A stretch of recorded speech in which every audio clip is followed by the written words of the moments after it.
Eu estou feliz em poder apresentar essa conversa sobre ter uma visão de 10 anos para a sua cidade. Quando a gente pensa sobre a visão sobre a cidade, é importante começar com a visão que Deus tem para a nossa cidade. Eu gostaria de gastar alguns minutos pensando sobre a descrição da visão que temos lá no livro de Isaías. Isaías nos dá uma das melhores imagens do que Deus havia pretendido para as nossas cidades e seu florescimento. Isaías é realmente um dos melhores livros da Bíblia. Nos dá a visão mais clara e convincente do Messias que viria. Quando lemos esses ótimos capítulos de Isaías, capítulos 7 e 9, e quando lemos sobre todas essas figuras que Deus tem para nossas cidades, é realmente espetacular. E Jesus ele lembra dessas figuras quando ele descreve seu propósito enquanto pregava no primeiro século. Em Isaías 56, Isaías escreve que a visão de Deus para a nossa cidade é que nós experimentaríamos um reavivamento através da unidade. Jesus cita as palavras de Isaías 56, quando ele limpava o templo, dizendo: "A minha casa será uma casa de oração para todas as nações." Essa é parte da visão que Deus tem para a nossa cidade, de que todas as nações do mundo pudessem se juntar. Esse tem sido um tema importante para nós aqui na cidade de Nova York, onde moramos, numa vizinhança que fala uma centena de idiomas e em nossas igrejas falamos uns 60. Então Deus tem uma visão para a nossa cidade que representa a unidade de todas as nações. Em segundo lugar, em Isaías capítulo 58, Isaías pinta essa figura onde ele lança uma visão de um reavivamento através da justiça. Ele fala sobre essa ideia de que as correntes da injustiça serão quebradas. É no campo da justiça e da superação da opressão onde o Evangelho e a Igreja se tornam relevantes. E isso é uma necessidade tão grande em nossos dias, quando se tem tanto tráfico de jovens meninas e prostituição, a disparidade econômica em nossa cidade é tão grande, que esse é um lugar onde Deus quer que a Igreja seja relevante, na área da justiça, como é descrito em Isaías 58. Uma terceira visão que Deus tem para nós vem de Isaías capítulo 61. Na verdade, essas foram as palavras iniciais de Jesus em Lucas capítulo 4, quando ele diz que veio anunciar as boas novas aos pobres. O Evangelho são as boas novas, tanto para a salvação como para a diminuição da pobreza. Então, tudo isso faz parte da visão de Deus. Ele quer que preguemos o Evangelho para os pobres em nossas cidades. E, em último lugar, a visão de Deus para um reavivamento da igreja é através de uma oração incessante. Em Isaías 62, versículos 6 e 7, Isaías escreve: "Não deem a Deus descanso algum, e não deem descanso a vocês, também até que Ele conclua o seu propósito em toda a terra." Uma das visões que temos em nosso movimento das cidades é esse ritmo de oração diária que várias igrejas têm adotado, seja diário ou mensal em suas cidades, orando pelo bem-estar de suas cidades. Nós temos tido essa experiência já há 20 anos, de 95 até 2015, e o fruto dessa oração é que vivemos um decair dos assassinatos em 90%, e vimos o cristianismo crescer em Manhattan, crescer em 500%. Deus irá usar nossa oração juntos e unidos, sem parar, de uma maneira que não paremos para trazer uma enorme transformação na cidade. Quando pensamos em nossas cidades, é importante pensar sobre o que chamamos de Estrela do Norte.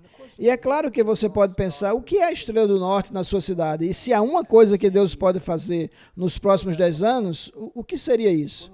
Quando começamos o Dia do Movimento, em 2010, eu e o pastor Tim Keller tínhamos uma visão da Estrela do Norte de que veríamos o cristianismo crescer em Manhattan em 10%. Quando eu e Tim chegamos na cidade de Nova York em 1980, havia cerca de 1% das pessoas que vivem em Manhattan que estavam realmente frequentando a igreja. E nós acreditávamos que se aquela população pudesse aumentar para 10% e atingisse esse ponto de inflexão, faria uma grande diferença não somente em Manhattan, mas por causa da influência de Manhattan, faria uma enorme diferença ao redor do mundo. Nós entendíamos que Manhattan era a ilha mais influente na história do mundo. Quando você olha para Manhattan, você se dá conta de que Manhattan é o epicentro para a mídia. Todas as principais redes de televisão e estações de rádio. Manhattan é um epicentro econômico. Mais de $1 trilhão são negociados através de ligações telefônicas, entrando ou saindo de Manhattan. Manhattan também é um centro cultural. Muitos dos grandes museus do mundo estão localizados bem ali, em Manhattan. Manhattan também é um centro da moda. Pessoas vêm de todo o mundo apenas para fazer compra em Manhattan. Então precisamos compreender a importância de nossas próprias cidades. O que faz com elas se tornem únicas, estratégica e poderosa e importante. E mais uma vez, se alcançarmos 10%, cremos que criaremos um ponto de inflexão que influenciaria os arredores do globo. Descobri no ano 2016 que as pessoas em Nova York falavam, na verdade, cerca de 800 línguas. É a cidade mais multilinguística na história humana. Então, temos que fazer a pergunta: qual é o sonho que você tem para a sua cidade? O que seria o que é possível acontecer dentro da próxima década?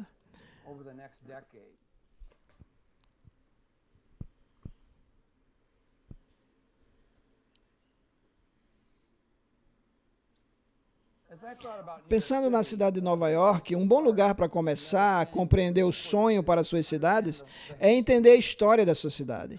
Cada cidade tem uma história única, como surgiu, como foi planejada, a jornada única da qual ela fez parte. Enquanto estudava a história de Nova York, eu descobri que Nova York tinha 4 séculos bem distintos. O primeiro século foi o século holandês, onde Henry Hudson viajou para Manhattan em 1609. Ele reivindicou Manhattan como sendo da Holanda. Então, no século XVII, foi realmente um século holandês. Foi influenciado pelo grande Theodor Frelinghuysen, um pregador reformado daquele tempo. E então os britânicos assumiram a ilha de Manhattan, uma vez que os Estados Unidos eram uma colônia britânica, e aquilo influenciou, persistiu até a Guerra Revolucionária de 1776, e a guerra foi finalmente ganha em 1783.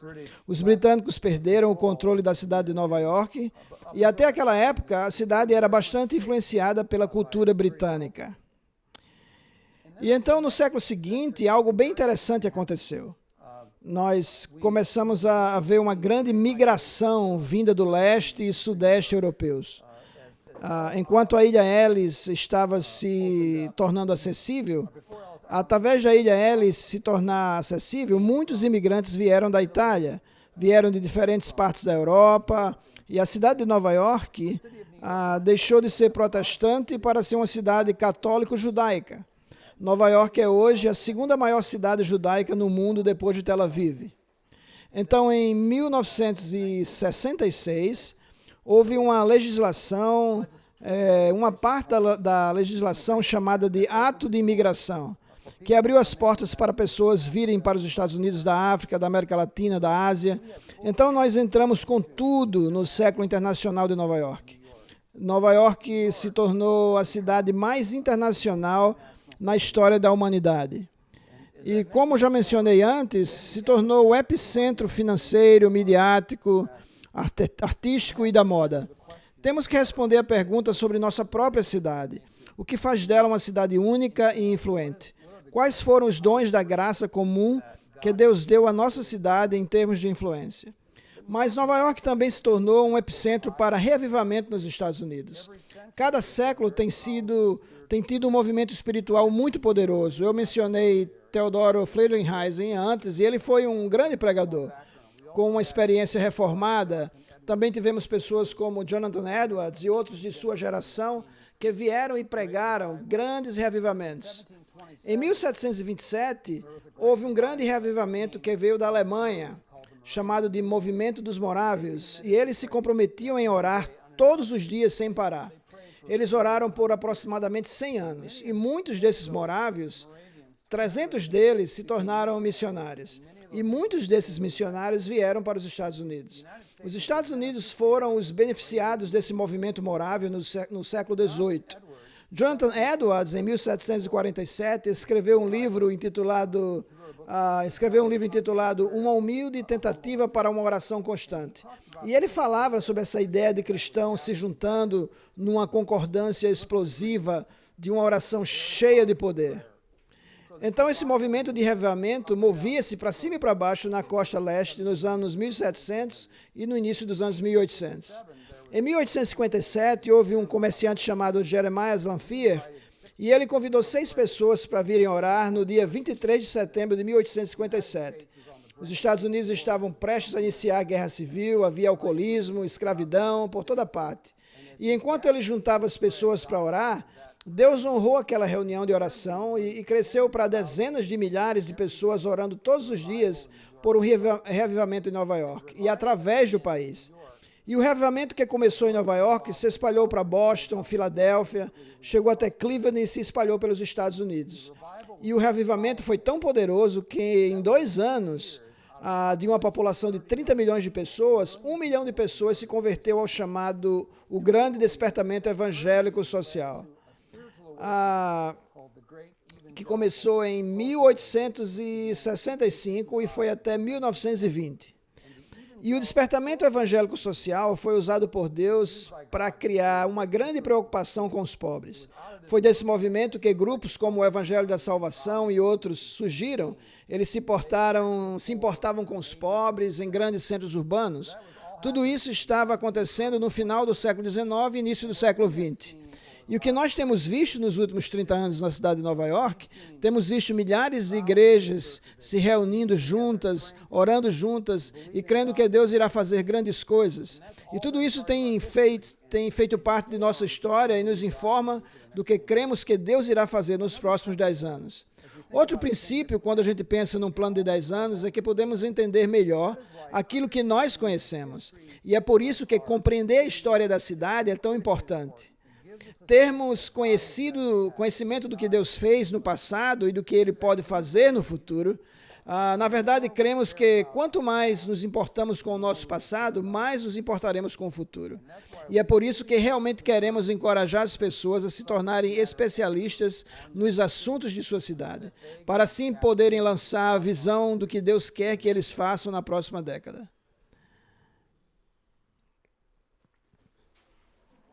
Por que um sonho para a sua cidade se faz necessário? Está escrito no livro de Provérbios, capítulo 29, versículo 18, que sem visão o povo perece. E quando pensamos em cidades, toda cidade enfrenta desafios enormes. Desafios sociais, espirituais. E enquanto eu viajo pelo mundo, eu fico atordoado com o nível de pobreza. Eu viajei para a África todo ano, desde 2002 até 2018. E vi enormes populações tentando sobreviver com $1 por dia. Passamos anos trabalhando em Ruanda, depois do genocídio, e no genocídio 1 milhão de pessoas morreram em 100 dias em 1994. E aquilo deixou para trás uma geração de crianças sem seus pais. Então nós nos envolvemos profundamente em alguns lugares com muita necessidade, como o leste da África e o Haiti. Então precisamos realmente conhecer os desafios que enfrentamos. Quando eu penso sobre a cidade de Nova York e os desafios que nós enfrentamos, 43% da população de 8 milhões de pessoas em Nova York vivem na ou próximo à linha de pobreza. Isso representa cerca de 3 milhões de pessoas que estão apenas tentando sobreviver dia após dia. E eu sei que um dos grandes desafios em muitas das grandes cidades do Brasil são as enormes populações de pessoas pobres, que estão apenas tentando sobreviver, vivendo dia a dia, de refeição em refeição. E Deus quer que compreendamos porque ter um sonho para a nossa cidade é tão importante. Nos Estados Unidos, depois que a Covid começou em março de 2020, 40% de todos os comércios dos afro-americanos fecharam durante a Covid. Nova York é a maior cidade afro-americana nos Estados Unidos. E houve um grande desmantelo econômico. A população dos sem-teto cresceu dramaticamente e Deus está nos chamando a nos preocuparmos com as necessidades de nossa cidade. Outra grande necessidade em nossa cidade por todo o país é que os Estados Unidos se tornou a capital carcerária global. 25% dos presos do mundo estão nos Estados Unidos. E essa é uma realidade com a qual nós temos que lutar. Na verdade, nos Estados Unidos existem mais afro-americanos em prisões hoje do que havia escravos antes da Guerra Civil. O outro grande desafio que enfrentamos enquanto país é que A menos que alguma coisa mude em termos de nossa própria trajetória espiritual, é que nós vamos ver 50% das igrejas fechadas até o ano 2050. Isso é um número bastante dramático. E isso é o resultado de 1 milhão de jovens deixando a igreja a cada ano nos Estados Unidos. Então temos que compreender essas realidades se vamos arquitetar um sonho que fará diferença em nossas cidades e em nosso país.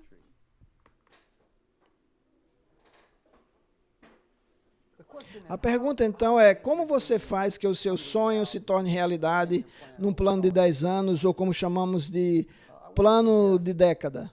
Eu quero sugerir algumas maneiras para fazer com que isso aconteça. A primeira maneira é construir sobre uma fundação de um ajuntamento de orações. Isso pode parecer bem óbvio, mas nós descobrimos que Deus é o único que pode intervir na vida de nossa cidade, na vida de nossas igrejas, para fazermos o tipo de diferença que devemos fazer. É importante estudar passagens como João 17, quando Jesus declara que o mundo crerá quando nós nos tornarmos um, que a divisão na igreja faz crescer a incredulidade no mundo, que a unidade da igreja fará soprar um aroma onde possamos acreditar. Então, realmente temos que entender a importância da paixão de Jesus por uma igreja unida em oração. Em Efésios capítulo 4, Paulo escreve que devemos nos esforçar para mantermos a unidade pelo vínculo da paz. E mais uma vez, em Isaías 62, somos convidados a não dar descanso a Deus nem a nós mesmos até que todos os seus propósitos sejam estabelecidos em toda a terra. Uma forma prática para pensarmos sobre esse desafio de oração é dizer, será que poderíamos conseguir 31 igrejas em nossa cidade que pudessem adotar um dia por mês e criar um guia de oração comum? Orar pelas necessidades e desafios de nossa cidade? O que temos feito em Nova York nesses 20 anos é que pegamos esse tema de Isaías, o tema de Isaías 56, o tema de reconciliação.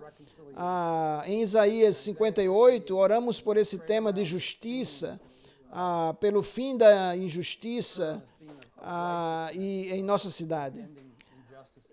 Em Isaías 61, oramos pelo tema de alcançar através do Evangelho, e em Isaías 62, oramos pelo tema de reavivamento em nossa cidade através de uma oração infinita.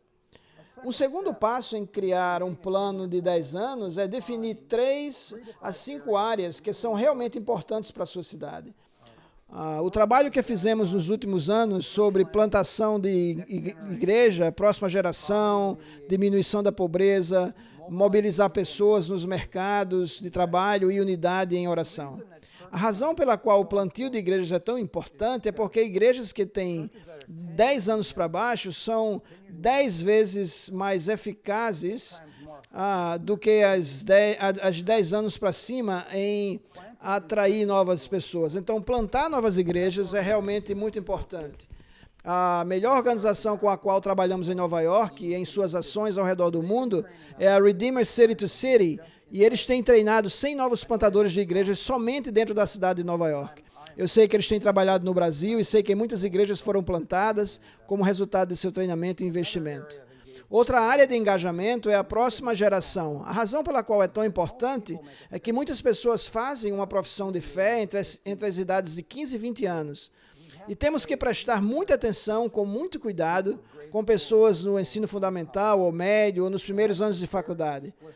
Ter um compromisso muito explícito com a próxima geração é muito importante. Em terceiro lugar, temos a pobreza. Toda cidade tem uma grande população pobre. E quanto mais nós pudermos assistir, impactar, alavancar as pessoas da pobreza, faz do Evangelho algo intangível. A minha esposa e eu temos nos comprometido em aliviar a pobreza na África nos últimos 30 anos. Eu já levei 175 pastores para a África Oriental e temos nos envolvido na ajuda a 11 mil crianças. E temos visto o impacto de grupos como a Visão Mundial e outros grupos que têm feito diferença ali. e que tem feito um trabalho muito eficaz e inteligente no campo da pobreza, fazendo uma grande diferença. Uma quarta área para nós é no mercado de trabalho. Em muitas cidades, pessoas vêm de todo lugar para procurar trabalho e é importante identificar e mobilizar pessoas trabalhando em várias profissões para fazerem uma diferença para o Evangelho. E por último, é estarmos unidos em oração, da qual já falamos. Essa é a cola que dá sustentação a toda estratégia. E o que temos feito em Nova York com a estratégia é que encontramos um campeão para cada área, um líder ou uma organização que está desenvolvendo um bom trabalho e deixamos eles formar uma equipe de trabalho. E uma equipe de trabalho pode se reunir todo mês, a cada semana, podem compartilhar sobre o que estão fazendo, falar sobre a visão dos próximos 10 anos, como estão as coisas e começar a desenvolver um sentido de como poder se ajudar mutuamente. Quando começamos nosso plano da década, tivemos uma reunião inicial onde juntamos de 50 a 100 líderes comprometidos com uma visão a longo prazo para a cidade. E cada um desses líderes se identificaram com um desses 5 grupos de trabalho. E quando juntamos eles, queríamos que respondessem essa pergunta: se nós tivermos sucesso, qual será o nosso impacto no ano 2030? Como será quando chegarmos lá?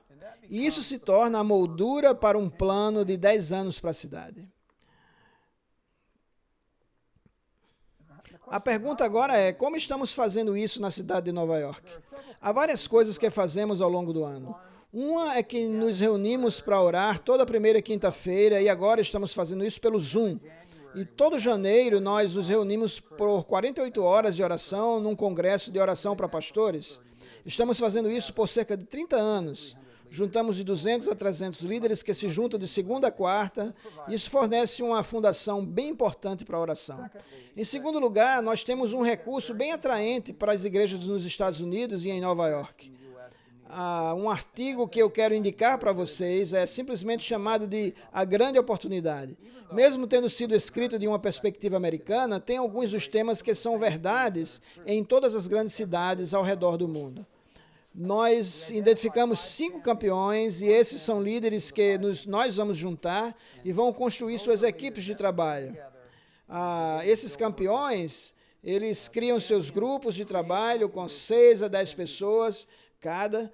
E para a gente, nós iniciamos esse processo 2 anos atrás, em setembro de 2019, num centro de treinamento cristão, e nós projetamos a visão para esse plano.